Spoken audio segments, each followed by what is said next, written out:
Hello my dear friends, Radhe Radhe, जय श्री कृष्णा। आप सभी का 555 शक्ति चैनल में बहुत बहुत स्वागत है। कुछ दिनों से सेशन के दौरान ये क्वेश्चन कई सारे लोगों ने पूछा है कि क्या हमारे मल्टीपल ट्विन फ्लेम्स भी होते हैं क्या। अब इस टॉपिक पे अभी कुछ दिनों से काफ़ी सारी बात हो रही है, बहुत सारे वीडियोस बन चुके हैं और आगे भी मे बी अगर इस चीज़ को बहुत ज़्यादा फैलाया जाएगा तो बहुत सारे वीडियोस बन जाएंगे इस टॉपिक पे और पूरा ट्विन फ्लेम जर्नी का कचरा हो जाएगा। और जो आप प्राउड फील करते हो कि ट्विन फ्लेम जर्नी, हमारा ट्विन फ्लेम, हम शिव शक्ति, उन सब का पूरा एक तरीके से कचरा हो जाएगा। और उसके बाद ये भी हो सकता है कि ट्विन फ्लेम जर्नी को लेकर के ज़्यादातर लोग कंफ्यूज हो जाएंगे पूरी तरीके से, और शायद आपको फिर या लोगों को फिर ये कहना भी अच्छा ना लगे कि वो ट्विन फ्लेम जर्नी में है। समझ रहे हो आप? तो इसीलिए इसके बारे में सही नॉलेज होना बहुत ज़्यादा ज़रूरी है। बिना सोचे समझे इस चीज़ को ट्विन फ्लेम जर्नी से जोड़ करके फैला देना और बोलना कि मल्टीपल ट्विन फ्लेम्स होते हैं, तो ऐसा नहीं कहूँगी, मैं डिसएग्री नहीं कर रही हूँ इस टॉपिक से कि नहीं होते हैं, बट आप होता क्या है उस चीज़ को बस एज इट इज़ आपको समझना है। और वो ट्विन फ्लेम जर्नी के बारे में ही है या फिर वो अदर कॉन्सेप्ट है, उसको ला करके हमने ट्विन फ्लेम जर्नी से जोड़ दिया है, इस बात को समझने की ज़रूरत है। तो मुझे नहीं पता है कि इस वीडियो को कितने लोग देखेंगे, कितने लोग नहीं देखेंगे, लेकिन अगर जो लोग मुझ पे डिपेंडेंट है, मुझे फॉलो करते हैं, मेरे व्यूअर्स हैं, तो डेफिनेटली अगर इस टॉपिक पे कई सारे लोग सेशन के दौरान मुझसे पूछ रहे हैं तो इस टॉपिक पे एक वीडियो बना करके उनको अलर्ट करना, उनको इस बारे में क्लैरिटी देना, ये मेरा फ़र्ज़ बनता है। जब मैंने एक वीडियो बनाया था ना बहुत पहले, जब किसी ऐसे ही सोल फैमिली में से किसी ने पूछा था कि मैम आत्मा को तो काटा नहीं जा सकता, ऐसा काटा नहीं जा सकता, जलाया नहीं जा सकता, डिवाइड नहीं किया जा सकता, ऐसा गीता में लिखा हुआ है, तो ये ट्विन फ्लेम्स कैसे डिवाइड हो गया, ऐसा क्यों कहा गया। तो उसमें जब मैंने वीडियोस बनाया था तो मैंने इस कॉन्सेप्ट को बहुत अच्छे से एक्सप्लेन करा था और उसमें मैंने बताया था कि सोल एक एनर्जी होती है, सोल और कुछ नहीं है, एनर्जी है। और एनर्जीज़ की बहुत सारी प्रॉपर्टीज़ होती हैं, बहुत सारी अदर क्वालिटीज़ होती हैं। अब 1 कैलोरी एनर्जी है, उसको हम हाफ कैलोरी करके अगर अलग अलग जगह पे रख सकते हैं। और बहुत सारे ऐसे कॉन्सेप्ट है जिसमें कि एक ही इंसान एक ही समय में कई जगह प्रेजेंस हो सकता है। जैसे बहुत सारे योगी महात्मा हैं, वो तपस्या करके अपने आप को इस तरीके से बना लेते हैं, अपनी सोल को, अपनी एनर्जी को इस तरीके से बना लेते हैं कि वो एक ही समय पे अलग अलग जगह प्रेजेंस हो सकते हैं, यानी उनकी सोल फ्रेगमेंट अलग अलग जगह प्रेजेंस है। और हर एक टाइप की एनर्जी का प्लस एंड माइनस साइड होता है, प्लस एंड माइनस पोल होता है, राइट। तो किसी भी एनर्जी को जब वो उदासीन है या फिर कंप्लीट है तो उसको प्लस एंड माइनस में तोड़ा जा सकता है। इस एनर्जी को ख़त्म नहीं किया जा सकता, डिस्ट्रॉय नहीं किया जा सकता, लेकिन एनर्जी को हम एक समंदर की बूंद कह सकते हैं। जैसे समंदर है, समंदर से हम एक एक बूंद निकाल करके अलग अलग जगह रख सकते हैं। बिल्कुल इसी तरीके से गॉड ने इस पूरे यूनिवर्स की रचना करी है। जैसे कि ईश्वर ने खुद अपने आप से ये पूरी सृष्टि रची है। गॉड पहले एक ही थे, कहा गया है ना कि हम सारे गॉड के अंदर से ही निकले एक एक बूंद हैं एक तरीके से। तो ऐसे अगर इस कॉन्सेप्ट में जाएं तो हम सारे ही ईश्वर के ट्विन फ्लेम हुए, राइट। हमारा जो रियल ट्विन फ्लेम है तो फिर वो भगवान ही हुए। और अगर इस सोल के डिवाइडेशन में जाएं कि एक आत्मा मल्टीपल बॉडी में रह सकती है या नहीं, तो रह सकती है, इस बात से कोई मैं डिनाई नहीं कर रही, रह सकती है। लेकिन इसका ट्विन फ्लेम जर्नी से कुछ खास संबंध नहीं है। एग्जाम्पल के लिए जैसे ब्रह्मा, विष्णु, महेश जिनको कहा जाता है, ब्रह्मा, विष्णु और शिव, ये भी तो एक ही सोल हैं। शिव ने इनको इनकारनेट किया था अपनी ज़रूरत के अकॉर्डिंग और सबको अपना अपना काम दिया, राइट। हनुमान जी को शिव जी का ही रूप माना जाता है, मतलब उनके हनुमान जी के अंदर भी शिव जी का सेम सोल है, राइट। और हनुमान जी अभी तक धरती पे ज़िंदा हैं ऐसा कहा जाता है, और शिव अपनी जगह प्रेजेंस हैं, जहाँ वो हैं वहाँ वो अपना काम कर रहे हैं। तो ऐसा नहीं है कि इन दोनों को यूनाइट होना है पहले और फिर जाके शिव का शक्ति से मिलन होगा। ऐसा नहीं है कि ब्रह्मा, विष्णु, महेश को आपस में यूनाइट होना है तब जाके शिव का शक्ति से मिलन होगा। और ऐसा भी नहीं है कि जो माँ शक्ति हैं, माँ सती हैं, वो शिव के अलावा उनके जो इनकारनेशंस है, उनकी जो आत्मा दूसरी बॉडीज़ में प्रेजेंस है, उनकी तरफ अट्रैक्टेड हो रही हैं। ऐसा भी नहीं हुआ। शिव से ही ब्रह्मा, विष्णु, महेश बने, लेकिन वो उनकी तरफ अट्रैक्टेड नहीं हो रही हैं, वो हनुमान जी की तरफ नहीं हो रही हैं। और सेम टाइम पे माँ शक्ति के भी कई सारे इनकारनेशन हैं, जैसे कि राधा रानी भी माँ शक्ति ही हैं, लक्ष्मी माँ शक्ति ही हैं, सरस्वती बिल्कुल माँ शक्ति ही हैं, सेम सोल हैं, दोनों को सेम सेम दिखाया जाता है। लेकिन शिव जी को उन सब से कोई मतलब नहीं है, वो अपनी बस मेन एनर्जी जो है, मेन शक्ति, बस उनको देखते रहते हैं। हो सकता है कि राधा रानी का जो इनकारनेशन है वो सारी गोपियाँ हो, सारी गोपियों में सेम राधा रानी की ही सोल है, लेकिन श्री कृष्ण सिर्फ राधा रानी को ही क्यों मानते हैं? श्री कृष्ण का नाम सिर्फ राधा रानी से जुड़ रहा है, वो भी इतना डीपली, रुक्मणी से भी नहीं जुड़ रहा है, जबकि राधा ही रुक्मणी है ऐसा भी बोला जाता है। तो अगर राधा और रुक्मणी भी आपस में ट्विन फ्लेम हुई एक दूसरे की, तो राधा रुक्मणी से अट्रैक्ट तो नहीं हो रही हैं। और ऐसा भी नहीं है कि अगर राधा रानी जी ने रुक्मणी के इनकारनेशन में श्री कृष्ण से शादी कर ली तो राधा रानी का खुद का पेन कम हो जाएगा, उनके मिलन की श्री कृष्ण से इच्छा कम हो जाएगी, ऐसा भी नहीं है। तो इनकारनेशंस तो ऐसे हो सकते हैं, ईश्वर के पास ऐसी शक्ति है कि वो अपने आप को जगह जगह पे या मल्टीपल बॉडी में प्रेजेंस कर सकते हैं। और ऐसे बहुत सारे योगी महात्मा भी ऐसा कर सकते हैं अपनी तपस्या के फलस्वरूप, अपनी ज़रूरत के अनुसार या किसी हायर पर्पस के लिए वो भी अपने आप को अलग अलग बॉडीज़ में विभाजित कर सकते हैं या फिर डाल सकते हैं एक ही समय में।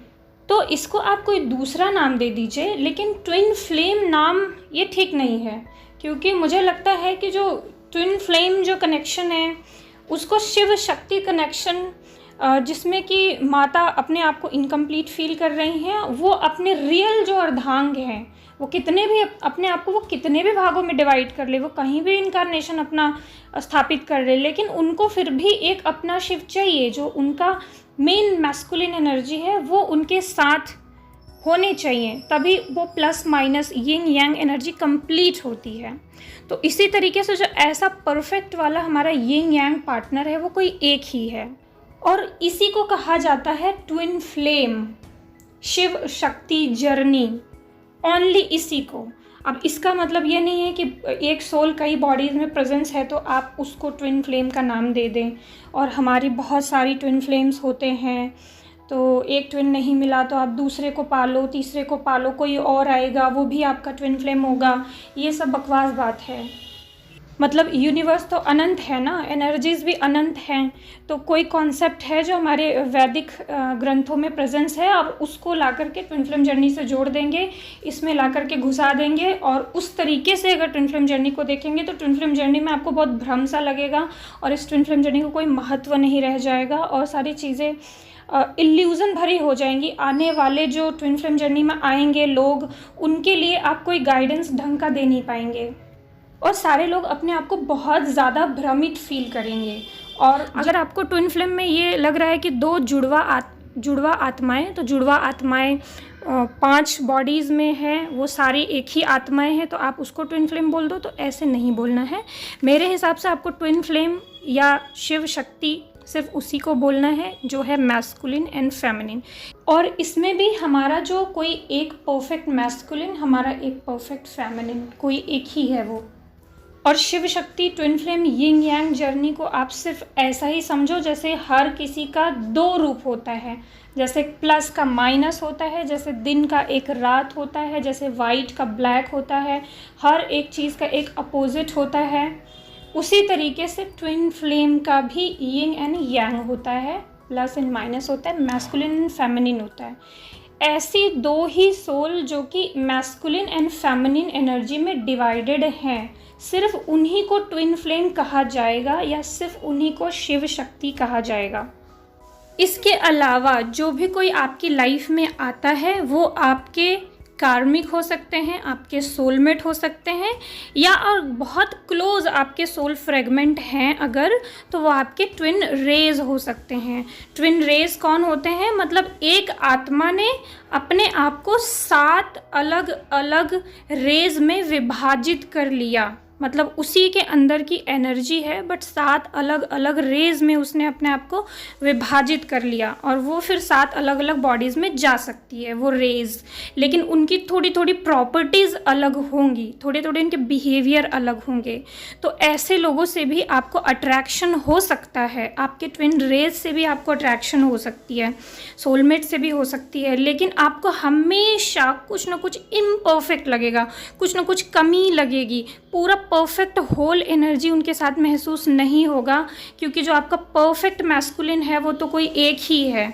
बाकी अगर किसी और से मिल रहे हैं ट्विन रेज, सोलमेट, कार्मिक, तो सभी जगह थोड़ा बहुत अधूरा फील होगा।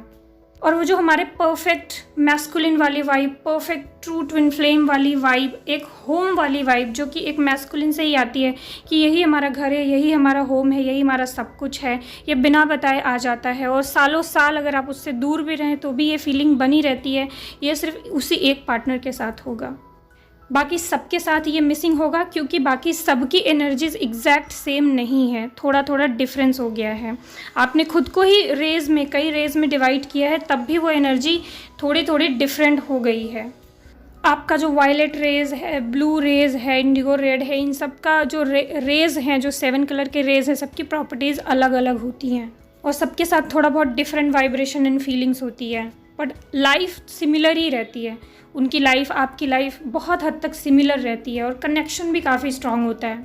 और किसी हायर पर्पस की वजह से वो आपकी लाइफ में लाए जाते हैं, या अगर आप अपने आप को 7 रेज में विभक्त करोगे तो किसी हायर पर्पस की वजह से। और उनको पाने के लिए, उनसे मिलने के लिए आपको अलग से कोई इनर वर्क या मेहनत करने की ज़रूरत नहीं होती है। वो प्री डेस्टाइंड होते हैं कि उनको आपके लाइफ में आकर के क्या रोल प्ले करना है, कब आना है और कब चले जाना है।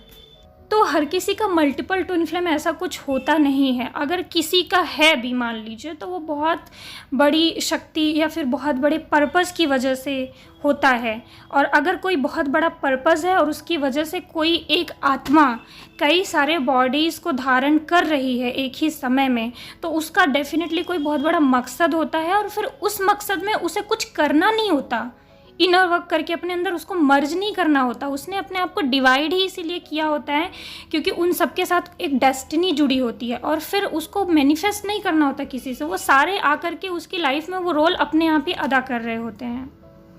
अलग से उसको जाके फाइंड करना, यूनियन करना और रिलेशनशिप में स्ट्रगल करना और फिर सोचते रहना कि कैसे यूनाइट होंगे, ये नहीं करना पड़ता। ये सिर्फ शिव शक्ति जर्नी में ही करना पड़ता है, जिसमें कि आप एक वैरागी इंसान के अंदर अपना प्यार जगाते हैं, जो कि आपका ट्विन फ्लेम है, जो आपको भूल चुका है, और आप उसको रियलाइज़ करवाने में हेल्प करते हैं कि आप ही उनकी शक्ति हैं और आपसे यूनियन उसका होना चाहिए। उसको आपको पहचानना ज़रूरी है, क्योंकि अगर आप नहीं पहचानोगे तो आप लाइफ टाइम रिलेशनशिप में ऐसे ही स्ट्रगल करते रहोगे, क्योंकि दोनों की ही लाइफ में रिलेशनशिप से रिलेटेड स्ट्रगल होता है अगर वो लोग एक दूसरे के साथ नहीं हैं और इनकम्प्लीट हैं। तो बस ये प्यार करके, साधना करके, इनर वर्क करके बस अपने ट्विन को यहीं तक रियलाइज़ करवाने तक पहुंचाना होता है, दैट्स इट।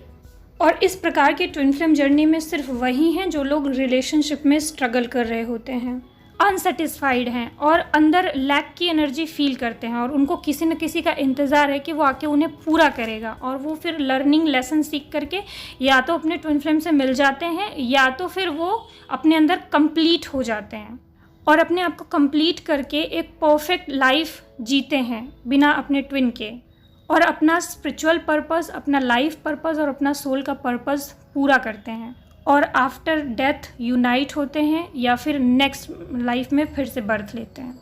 तो मल्टीपल ट्विन फ्लेम वाला जो कॉन्सेप्ट है उससे मैं पूरी तरीके से डिनाई नहीं कर रही हूँ, लेकिन मैं ट्विन फ्लेम जर्नी को, मेरा जो ओपिनियन है वो सिर्फ शिव शक्ति वाला कनेक्शन मानती हूँ, जो कि इस कॉन्सेप्ट के अकॉर्डिंग हमारा जो रियल ट्विन फ्लेम है, जो हमारा जो परफेक्ट पार्टनर है, वो कोई एक ही है। और अगर आप ट्विन फ्लेम जर्नी में आने के बाद एक से अधिक पार्टनर अट्रैक्ट कर रहे हो, तो फिर ये आपके कार्मिक्स, आपके सोलमेट या आपके ट्विन रेज हो सकते हैं, जो कि किसी पर्पस के थ्रू आपकी लाइफ में आए हैं आपकी हेल्प करने के लिए, आपकी जर्नी में आपकी हेल्प करने के लिए, आपके असेंशन में आपकी हेल्प करने के लिए, या फिर आपके यूनियन में आपकी हेल्प करने के लिए। और इसके अलावा भी अगर हम ये कॉन्सेप्ट माने कि होने को तो कुछ भी हो सकता है, यूनिवर्स तो इन्फिनिटी है, अनंत है, तो भी जो मल्टीपल ट्विन फ्लेम का केस है वो बहुत ही ज़्यादा रेयर केस है। और आपको ये सिर्फ तभी मानना चाहिए जब आपका खुद का ऐसा एक्सपीरियंस हो और यूनिवर्स आपको बताएं अलग से कि ये आपका ट्विन फ्लेम है या आपके मल्टीपल ट्विन फ्लेम है। जब वो अलग से आपको ऐसा बताएं तो सिर्फ आप अपने एक्सपीरियंस पे भरोसा करिएगा, बाहर से सुन करके उसको अपनी सिचुएशन में ज़बरदस्ती फिट करने की, अप्लाई करने की कोशिश मत करिएगा। मतलब कि अपने खुद के एक्सपीरियंसेस से जो भी आप जानेंगे वही आपका असली ज्ञान होगा। वही आपका असली असेंशन होगा। तो ओके फ्रेंड्स, होप कि इस वीडियो से आपको क्लैरिटी मिली हो। अगर आपके कुछ क्वेश्चंस हैं जो आपके दिमाग में हैं तो आप लिख सकते हैं, मैं फ्री होकर डेफिनेटली रिप्लाई दे दूंगी। राधे राधे, जय श्री कृष्णा, ओम नमः शिवाय, ओम साई।